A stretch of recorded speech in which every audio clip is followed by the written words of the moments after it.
시간은 예나 지금이나 그 시간 속의 시간으로 이어져 가고 있는데 언제부터인가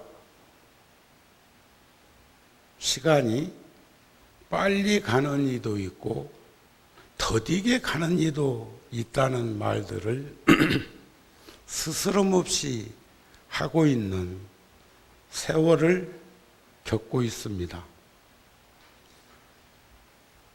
엊그저께 4월 초파일이었는데 벌써 열흘이 된 걸 보면 톱니바퀴처럼 끊임없이 움직이고 있는 현실을 목격합니다.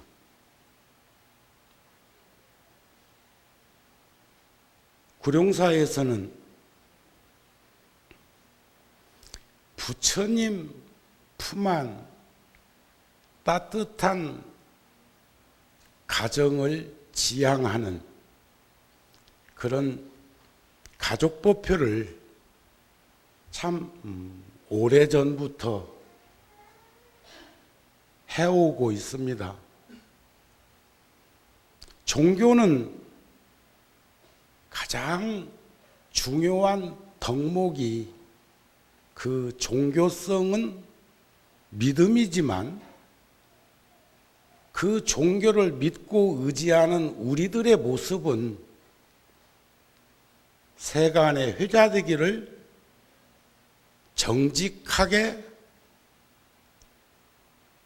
살고 성실하게 살아가는 진실을 늘 주창하고 있습니다.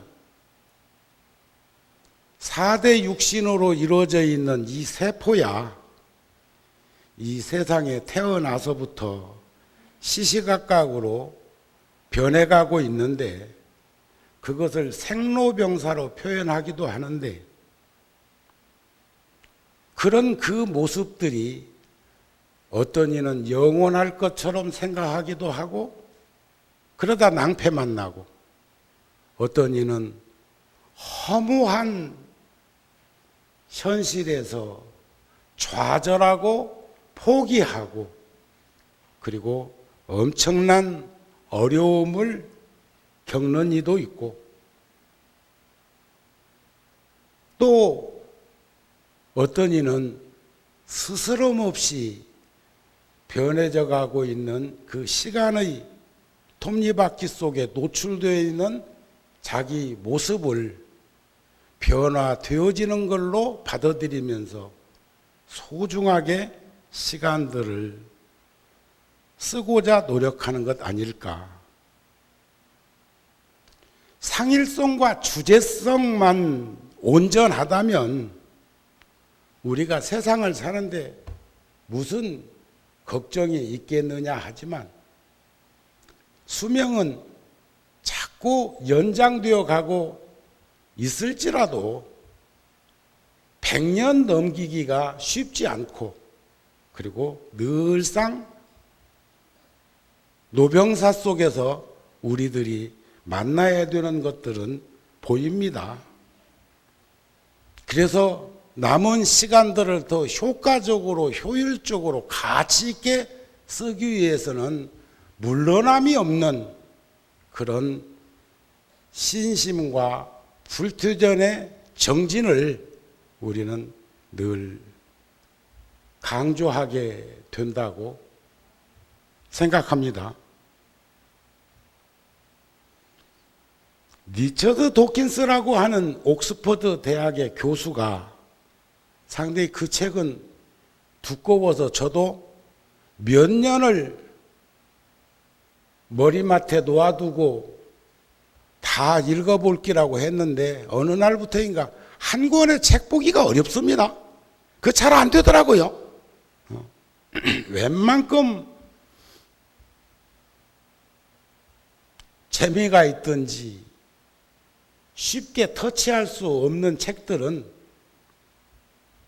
특히 철학서적 같은 거 종교를 이분론법으로 드러내고 있는 것들 원학스님 금강경 5가의 번역서를 보면 지혜로운 사람은 어리석음을 꾸짖지 않는다고 제목을 달아놓기도 했던데, 만들어진 신이라고 하는 책에 보니까 누군가가 번뇌망상에 시달리면 그를 일러서 정신 이상자라 규정하고, 많은 사람들이, 다수가 번뇌망상에 시달리고 있는데도 그걸 종교라고 규정한다, 이렇게까지 말을 해놓는 걸 보면서 섬찟했습니다.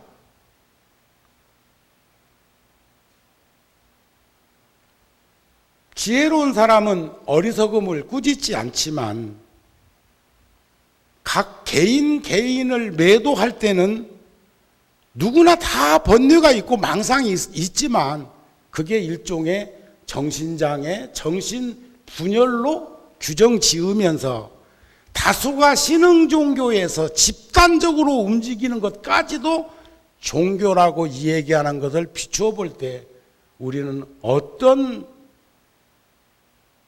정립된 결정을 내리는 것이 옳은 것인가? 사람들은 행복하기를 원하고 사랑을 주고받기를 원하고 또 지혜 있는 삶을 살기를 바랄 것입니다. 전에도 한번 말씀드렸지만 젊음과 건강과 목숨은 사랑할 만하고 소중하게 다뤄야 될 것이기는 하지만 그것이 영원할 수 없는 것이기 때문에 많은 이들은 거기에서 어려움을 겪게 되기도 하고, 그래서 더더욱이나 소중하게 다루면서 사는 이들도 있는데, 어떤 삶이 진정으로 지혜로운 삶이며 할 만한 사랑을 느끼는 삶이며 행복한 삶일까?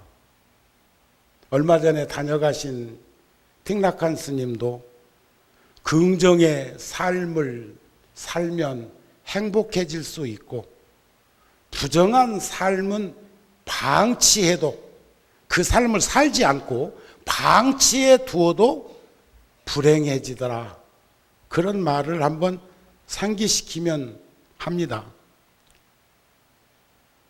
붓다 브레인이라고 하는 글에 보니까 뇌를 바꾸면 우리의 삶은 달라진다.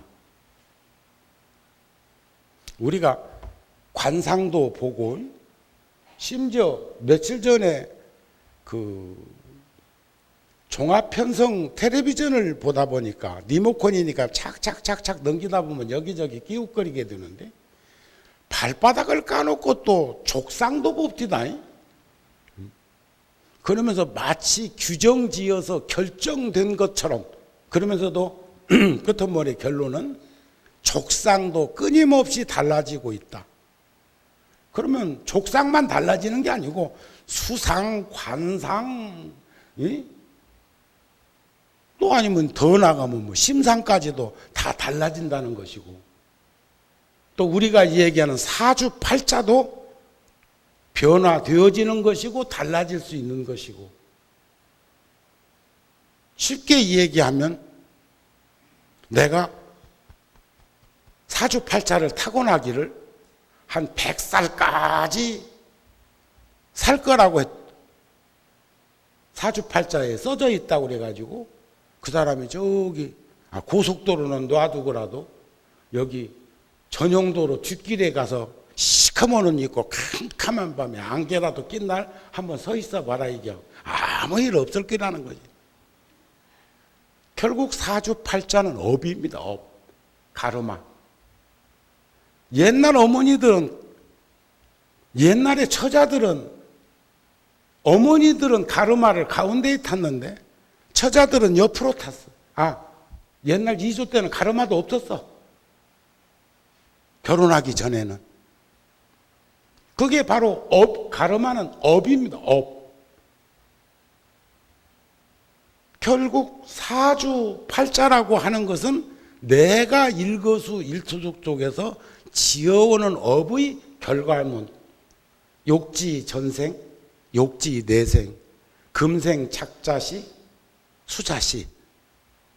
결국은 인과를 믿고 윤회를 부정하지 않는 현장에서 우리들이 그것을 엉클어진 실처럼 엉클어져 있을지라도 한 올씩 한 올씩 풀었던 우리네 할머니, 우리네 어머니들의 몸짓 속에서도 지혜로움을 볼 수 있었으면 하지 않을까 싶은 그런 거죠.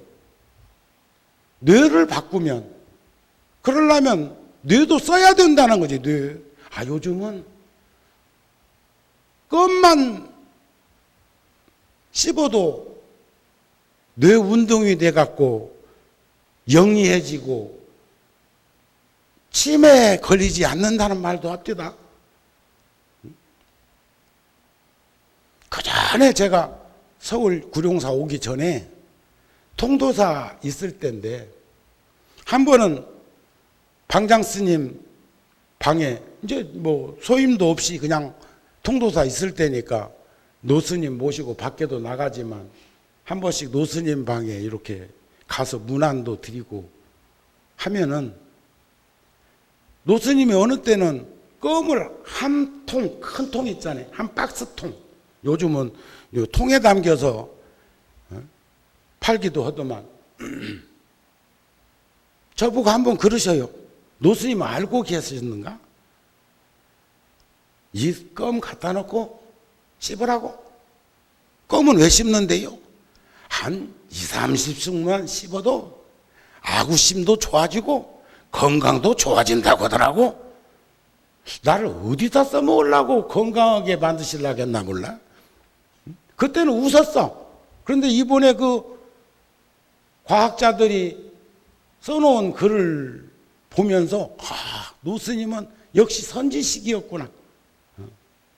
그래서 음식도 꼭 씹어서 오래 씹어서 먹는 것도 결국은 뇌 운동을 시키는 것이고, 부처님의 정상 6계를 보면 또 부처님의 제자들 가운데에서도 500나안이나 16나안 저 관상이나 골상을 보면 우리하고 다르게 생겼다고요. 그런데 현대 의학자들이 말하기를 암 이마에서 지혜는 표출된다 그랬어요. 물론 뇌도 여러 형태의 부위가 있는데 앞부분에서 지혜로움이 발생한다 그런 걸 보면 부처님의 그 정상 6계라는 것은 결국 뇌 작용에서 드러나는 최후의 승자의 깨달음을 표상적으로 표현한 것이 아니겠습니까? 수행정진을 통해서 우리가 얻어지는 보리심과 지혜라는 것이 어찌 일순간에 그렇게 얻어지는 것이겠습니까? 행주자와 어묵동정, 행하고 주하고 앉고 눕고 말하고 말하지 않고 움직이고 움직이지 않는 것이 사실 한결같이 살아갈 수 있는 그 덕목을 우리는 수행입니다. 정진입니다. 그 방편을 드러내서 우리는 좌선도 하고 108배도 하고 기도도 하고 다양한 방법으로 84,000 방편문을 드러내서 공부를 해야 되는 걸로 비추어 봅니다. 요즘 세상과 내가 떨어져 있는 것은 아니고 나눌 수도 없는 것이지만 상의 상관관계를 지니고 있는 것이고, 내가 여러분들에게 영향을 주면 나도 여러분들에게 영향을 받는 거죠. 전 오늘 또 지금 법당이 커서 그렇지 오늘 결코 일요 가족법표에 불자들이 적게 나온 건 아니지만 평소보다 좀 적네. 정우 스님 법문하는 날이라 그랬을까? 그 사람은 언제든지 가면 들을 수 있으니까. 그런데 정우 스님이 그렇게 생각했을까요?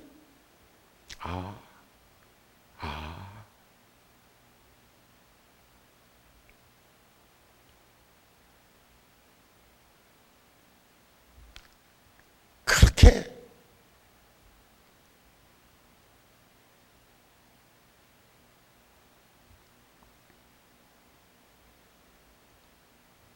나는 어렵고 힘든 환경 속에서 노력해서 함께 이룩한 구룡사가 쓰임새 있게 끝까지 오랫동안 잘 쓰여지기를 바랍니다. 결국 상호 영향을 받는 현실을 무시하고 묵시할 수 없기 때문에 그렇다면 점점 만나는 횟수는 줄어드는 환경으로 변화하지 않을까?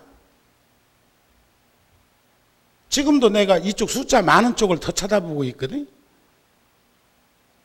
이쪽 6자리 빠져있는 그 영단 옆에 거기를 바라보는 것보다 이쪽을 더 본다고요.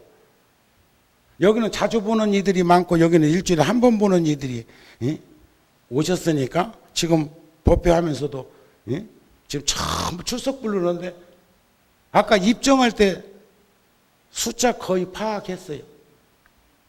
지금 몇 명 정도 된다는 거. 딱딱 집으면 찝히는 거 아닌가? 이렇게.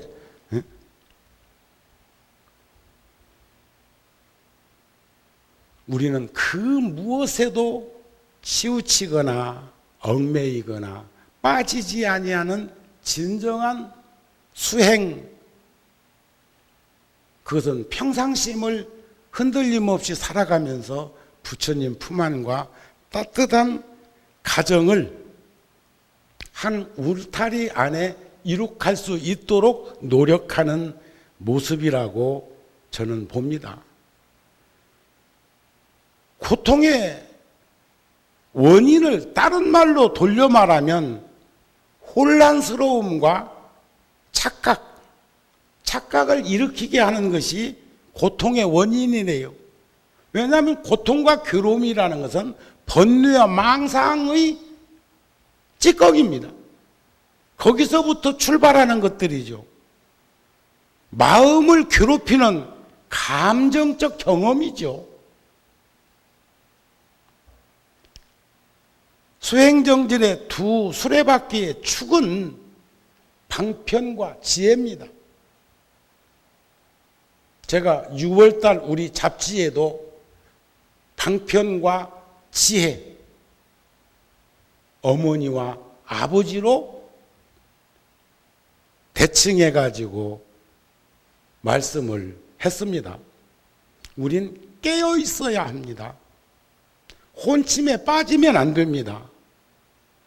늘 정념으로, 일념으로, 아니 무념, 무상의 상태로 한결같이 살아갈 수 있는 훈련이 필요합니다. 저는 오늘 불자들에게 나진희 씨의 마음 우드라의 노래를 해서 종교를 정리해 놓은 글을 발췌해서 들려드리려고 합니다. 물론 인도의 철학자요 성자인 샹칼라라고 하는 분, 티베트 불교 밀교에서 딴뜨라 수행법의 덕목으로 드러낸 연결 지어져 있는 연결고리. 제가 불교대학 강의할 때 그런 말씀을 드린 적이 있습니다. 우리나라에서 그래도 이름 되면 많은 이들이 알고 있는 도울 선생이 인도 순례길에 달라이 라마를 배웠는데, 그분 말씀이에요. 배웠는데 본래 30분 약속하고 갔는데 1시간 이상 대화를 나누었고, 달라이 라마가 아쉬워서, 다음 일정 때문에 아쉬워서 우리 시간을 다시 내서 만나자고 해서 그 다음날 시간을 다시 잡아주어서 배웠다.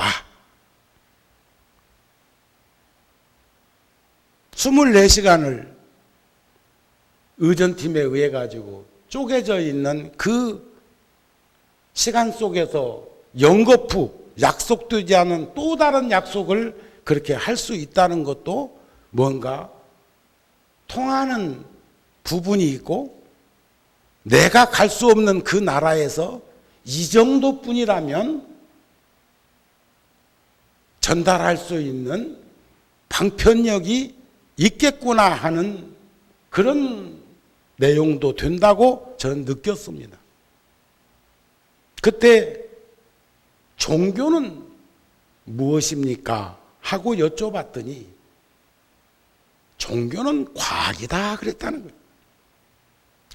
그런데 그 말을 듣는 순간 자기도 모르게 하염없는 눈물이 나더라. 그러면 달라이 라마가 누구를 만날 때 비서 의전팀에서 그 사람이 누구라는 것 이 얘기 안 해주고 그냥 오다 가다가 만나가지고 갑시다 차 한잔하게 정우 스님처럼 그러겠어? 응? 도울은 다양한 일을 하고 있지만 크게 드러내면 그 스스로가 한의사라고 하는 개념보다는 철학자라고 하는 것을 그분은 더 내세우죠. 학자라고 하는 말을 그분은 좋아하고, 어느 때는 연출도 하고 대기자라는 이름도 드니고, 참 그분도 이력서 보면 찬란한데 그 중에서 철학자라고 하는 것이 전달됐다고 난 보여집니다. 동양의 한국의 도울이라는 철학자가, 대학 교수가 와서 종교가 무엇이오 하고 물으니까 과학입니다. 실질적으로 달라이 라마께서는 과학자들하고 많은 시간들을 가지고 불교 텔레비전을 통해서도 과학자들하고 세미나나 대화하는 것들이 영상으로 많이 정리되어 가지고 나오는 걸 봅니다. 보신 분들 계시죠? 아, 니모크 시대에 그것도 안 보고 뭐 하요? 어저께도 BBS 텔레비전 IP 방송에서 저 나왔다는데 우리 구룡사는 IP 방송이 안 나오대. 그거 좀 확인해서 연결시켜 놓으라고. BTN은 나오는데 IP 방송인 BBS는 구룡사 안 나오더라고요. 나와야 합니다.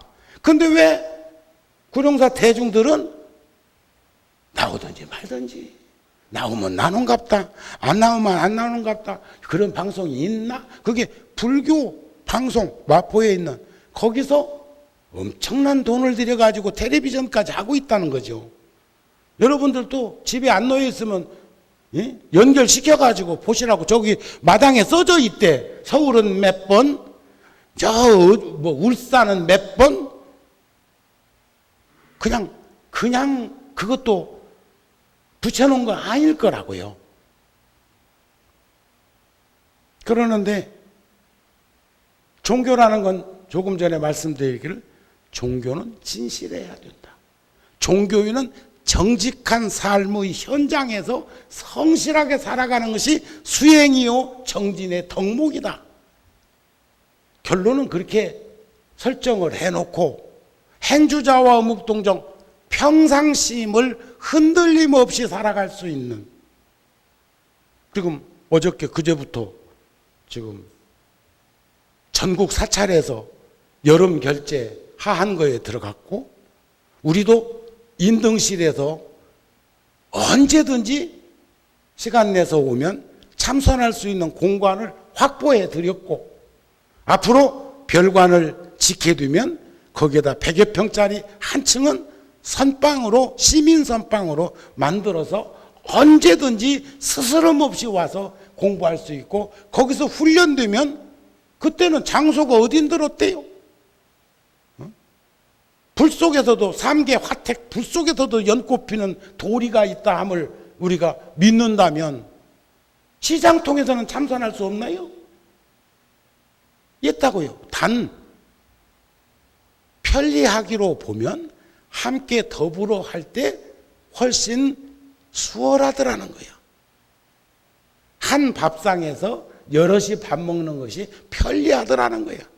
그러나 여의치 않을 때는 서서도 먹을 수 있어야 하고, 움직이는 자동차 속에서도 먹을 수 있어야 하고, 전 가끔 김밥 같은 거 싸주면 이동하면서 그거 먹기도 하고, 떡 좀 싸주면 그거 가면서 먹으면서 한 끼 때우고 다음 일정을 소화하기도 합니다.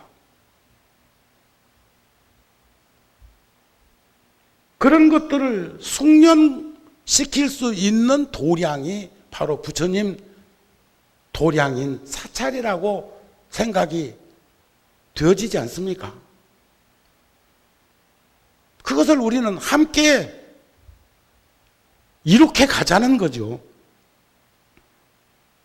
그런데 종교는 비유를 통해서만 이야기할 수가 있다. 그것은 저 다른 세계의 이야기를 할 수 있는 방법이 없기 때문에 비유를 통해서 저 다른 세상에서 일어났던 그 상황을 우리가 머무르고 있는 이 세상에서 비슷한 상황과 연결시켜야 하기 때문에 종교는 비유를 통해서 이야기하고자 하는 것이다.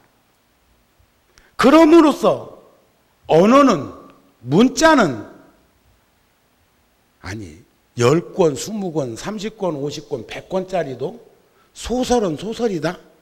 그래놓고 앞에다가 대하소설이라고 써놨어. 대하소설. 근데 저 아는 스님은요, 20대 때 쓰셨던 그 시에 보니까 돌아갈 귀자, 길로자, 귀로라고 하는 시인데, 그래도 40년이 넘었는데 지금도 그 스님을 만나면 닉네임처럼 내가 건드는 소리가 있어. 그 스님 시는 한자씩 조그마한 문고판 시집에다가 귀로 써놓고는 갈, 때, 처, 럼, 옴, 니, 다. 이렇게 해놓고는 그게 시리야. 그래서 나는 그 스님을 만날 때마다 뒤집어 갖고 올, 때, 처, 럼, 감, 니, 다. 그런데 그 스님은 무지하게 그것을 쑥스러워하면서도 기분 좋아해. 20대 중반에 썼던 시를 60이 넘은 스님을 만날 때 그 시를 상기시켜 주니까 귀로, 이렇게 그 끄트머리 가서는 이제 제목도 나중에 붙여. 지는 귀로 해놓고, 올 때처럼 갑니다 했든지 갈 때처럼 옵니다 했든지 써놓은 것을, 그것도 한자씩. 그런데 그것을 말씀 언변의 절사자, 시리야. 시. 그건 시라고 한다. 그런데 오늘 여기서 시도 혼날 판이야. 시도. 철학도, 과학도, 시도 종교를 얘기하는 이쪽에서는 규정 짓는 것이 뭐라고 했느냐.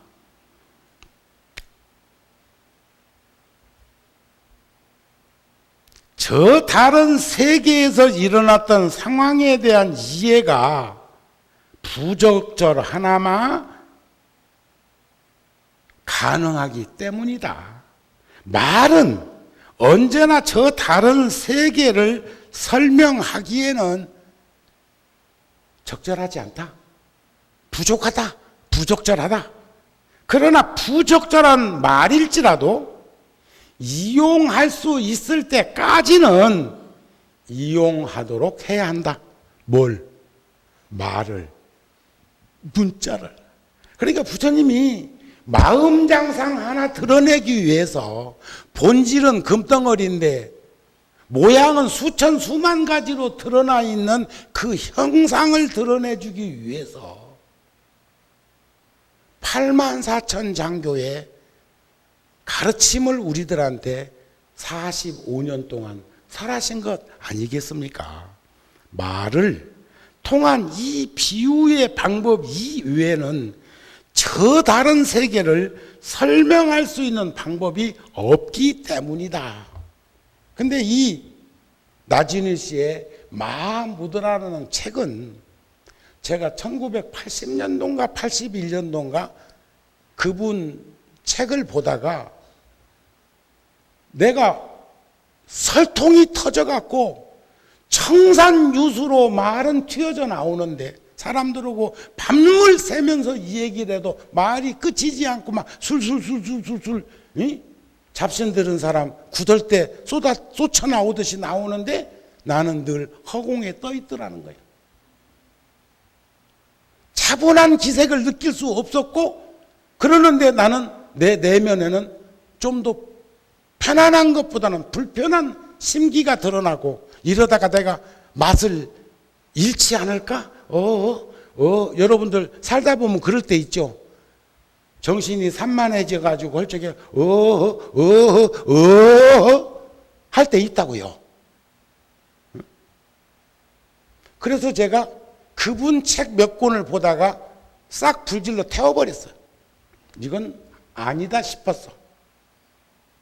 사람을 흥분하게 만들고 사람을 산만하게 만들고 사람을 붕붕 띄우는 거예요. 마치 이웃 동네에 있는 부흥사들이 부흥회 때 하는 것처럼 대중을 상당한 부분으로 몰아치는 부분이 있더라는 거예요.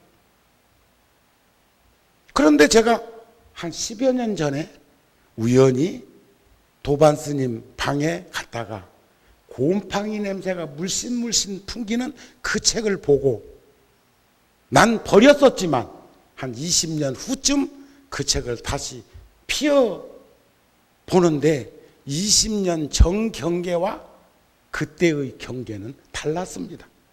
편안한 마음으로 눈에 들어오는 그 글을 이렇게 읽어 내려가게 되었습니다. 그리고 더 관심 있게 눈은 띄는 대목들이 이런 부분들이 있어서 그 스님에게 그 책을 좀 빌리자 했습니다. 그랬더니 그 스님 하시는 말씀이 나 30년 전에 갖다 놓은 건데 그때는 20년 전이죠. 20년 전에 갖다 놓은 건데 나 필요 없다.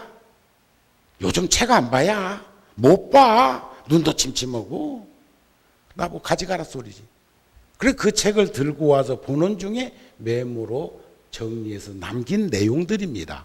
거기서 이제 아까 얘기한 시가 나오는 거. 시여 그대는 쉽게 이해할 것이다. 그러나 종교는 어렵다. 여러분 불교 어렵습니까? 어렵지 않습니까? 어렵다고 하는 이들은 문 닫아놓고 왜 못 들어오냐고 하는 이하고 똑같아요. 문 열어. 내려놔. 세간살에 내려놓으라고요. 어렵지 않습니다. 부처님 가르침은 언어적으로도 아주 쉬운 언어로 구성되어 있습니다. 어떤 책들은 보면 낱말이 너무 어렵고 구성표가 잘 안 이루어지는 글들도 많습니까? 마디마디는 좋은 것 같은데 듣고 난 다음에는 남는 거 하나도 없고.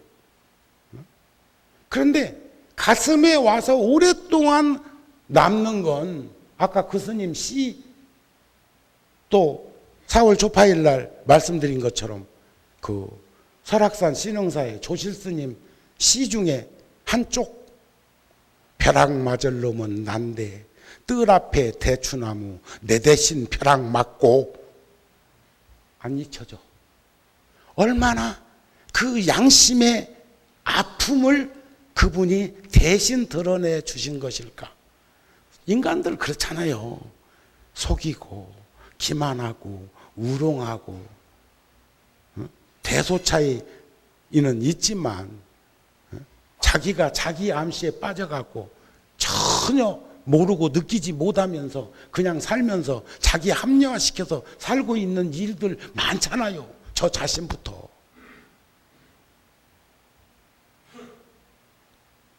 나 며칠 전에 꿈속에서 장가 갈 뻔 알았다.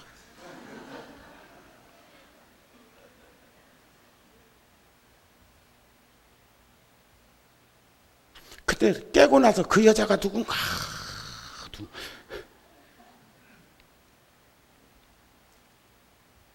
그런데 그 코미디언은 이영자 같기도 하고. 그 사람하고 나 무슨 관계? 아무 관계 없어. 현실적으로 거기서 나보고 어찌고 저찌고 해도 내가 그 눈 하나 까딱 안 할 사람이 꿈속에서 했는데 누군가 그 얼굴이 안 떠오르는 거예요. 그것도 왜 찾으려고 그랬을까요? 그러면 지금이라도 찾아가려고 그랬나? 아따 섬찟하대. 내 나이가 몇인데 차였으면 붙들려 갈 뻔하겠다니까.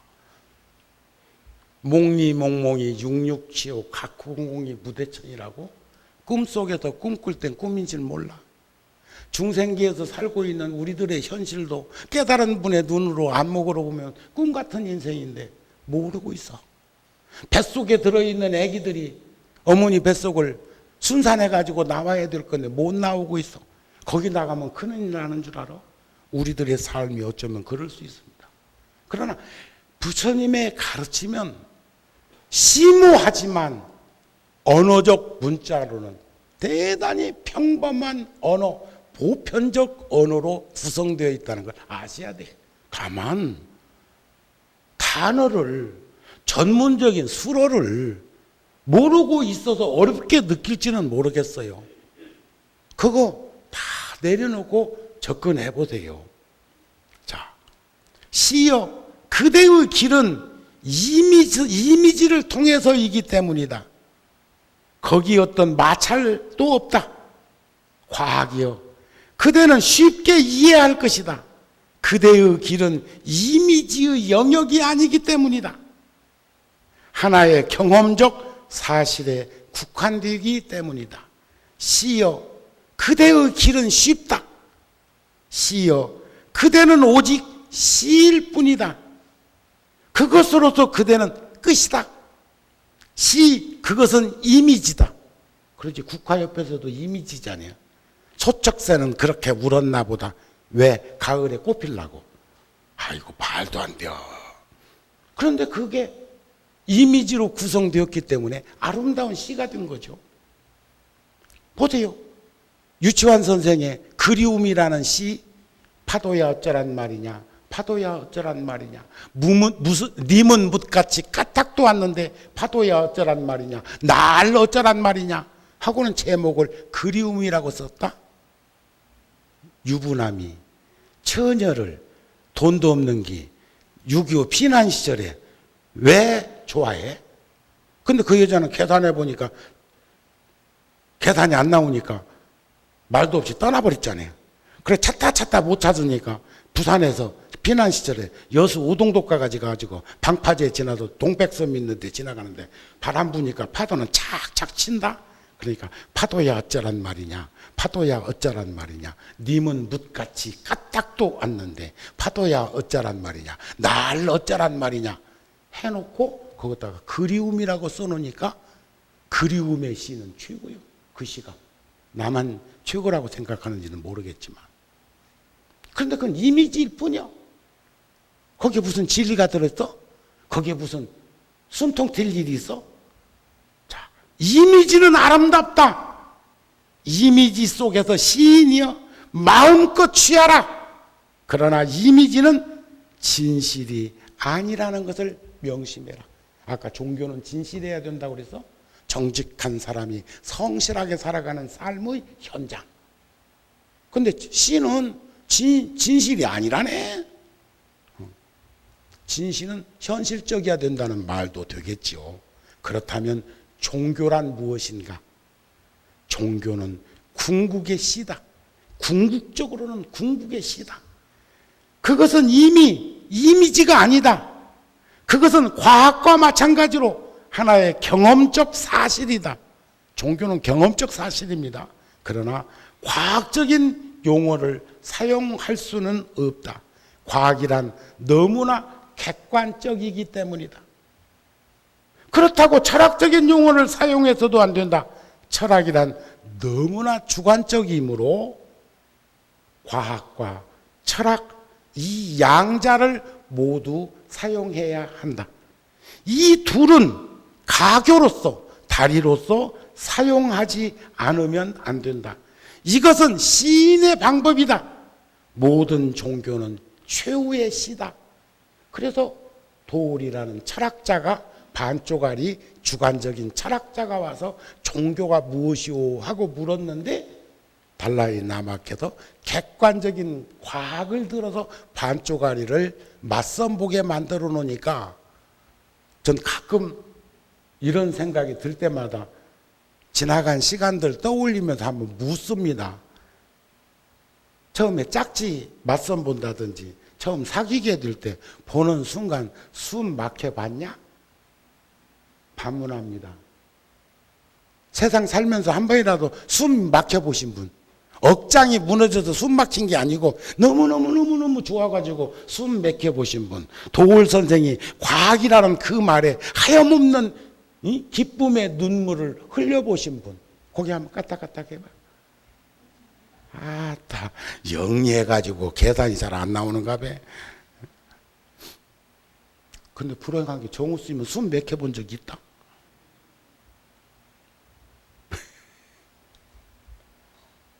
또 그 말에 홀딱 또 믿을라 또.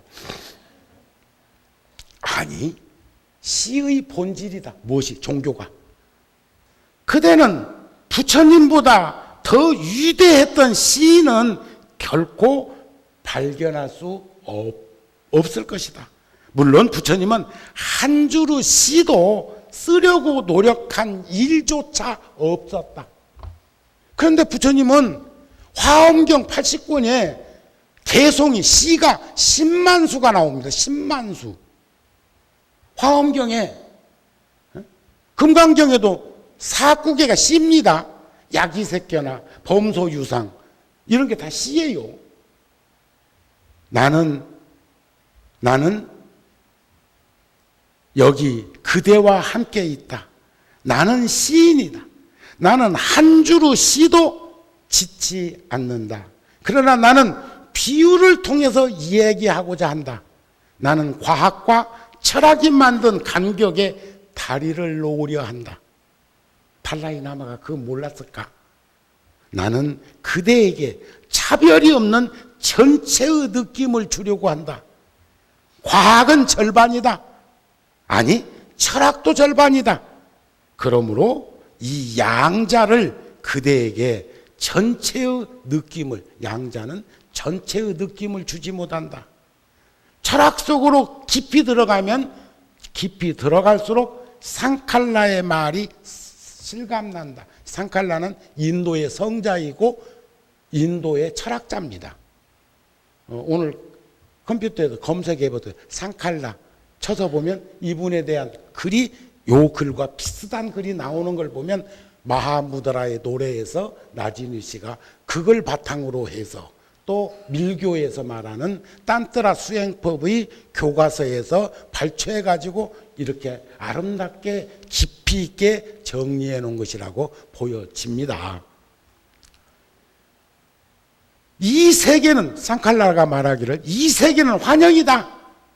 환상이다. 환영이다. 명상이다. 여러분 텔레비전에 나오는 그 그림들이 현실입니까? 나도 어쨌든 여기 연속극 하나 봤는데 뭐 봤을까? 어쩐 여기 뭐 봤을까? 출생의 비밀 봤어. 이 세계는 실제로 존재하지 않는다. 오직 이 세계를 느끼는 그대의 의식만이 존재하는 것이다. 색수상 행식, 안입이 설신의, 안식, 비식, 이식, 설식, 신식, 의식, 육근, 12처, 18 경계의 색수상행식 오온에 의해서 연결 지어져 있는 그 의식만 존재하는 것이다. 그러나 상칼라의 이 말은 너무나 주관에 치우쳐 있는 말이다. 만일 과학적으로 파고 들어갈수록 마르크스 쪽으로 가까워질 것이다. 마르크스의 유물론적 변증법, 기계론이죠.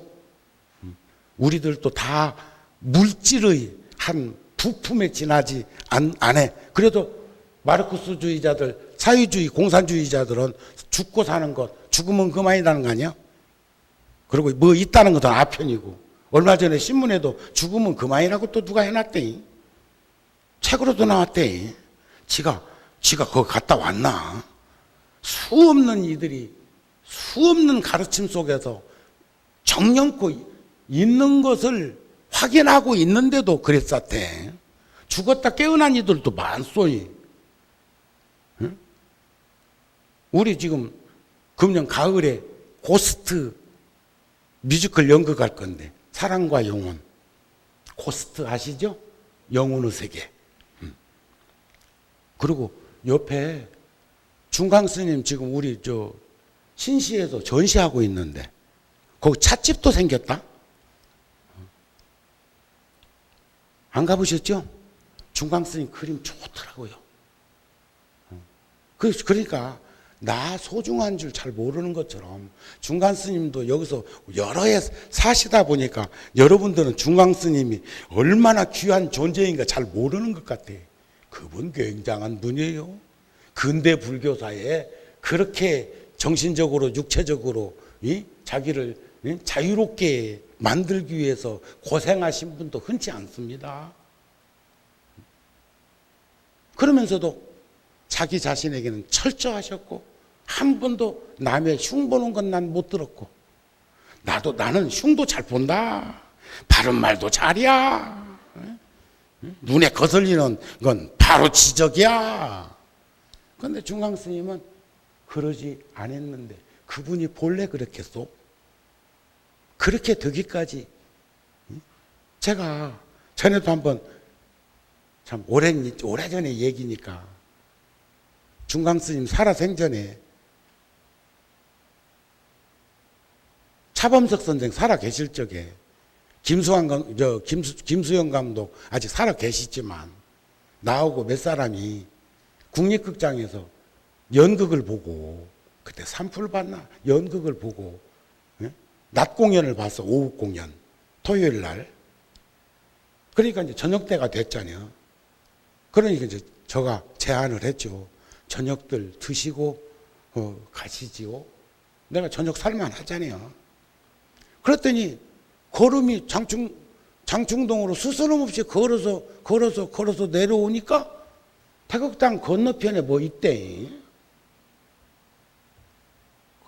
여러분들은 참 사대부 집안이라 잘 모르는갑다.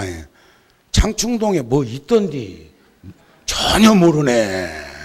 아니면 시침이 뛰는 거요. 어? 절에서까지 그렇게 발설할 일이 뭐 있을까 싶어갖고, 거기 한 번도 안 간 사람처럼 아주 시치미를 딱 뛰는 거 보면 대단히 심지가 깊네. 정우 스님도 가봤는데, 그래, 거기 안 갔다고?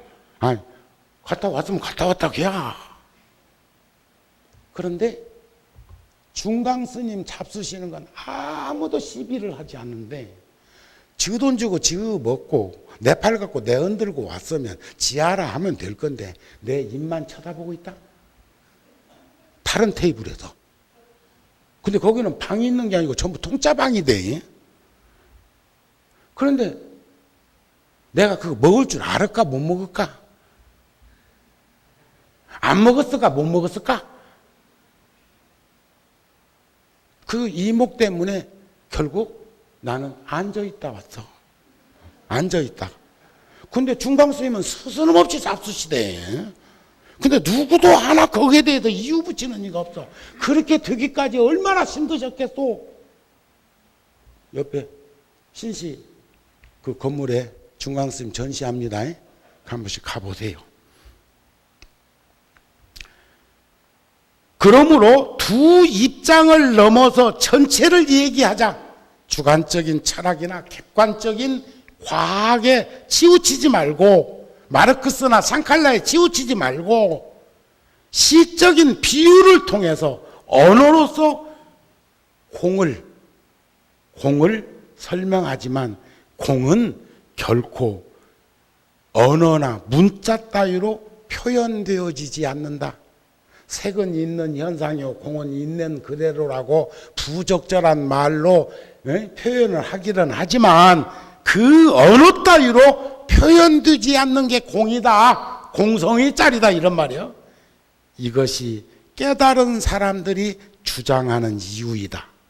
우리는 말할 수 없는 것을 말하려 하는 것이다. 그래서 그게 얼마나 부처님이나 역대 조사들이 힘든 작업 속에서 한 줄의 글을 남기고 한 편의 법문을 하셨을까 싶은 마음이 불현듯 들어지더라, 이런 말씀입니다. 그래서 능엄경에서 금은 본질이요 모양은 현상이라 했듯이, 세상에서 희망을 가지기 위해서는 종교는 진실해야 되고, 진실한 것은 정직한 사람이 성실하게 살아가는 모습이라고 했으니까 정직해야 하고, 그 꿈을, 이상향의 니르바나 꿈을 이루기 위해서는 성실하게 진지하게 한 걸음 한 걸음 무소불처럼 나아갈 수 있는 그런 인생을 살게 되도록 시간에 쫓기지 않는 분주함으로부터 자유로워질 수 있는 우리들이 될 수 있었으면 합니다 하는 말씀입니다.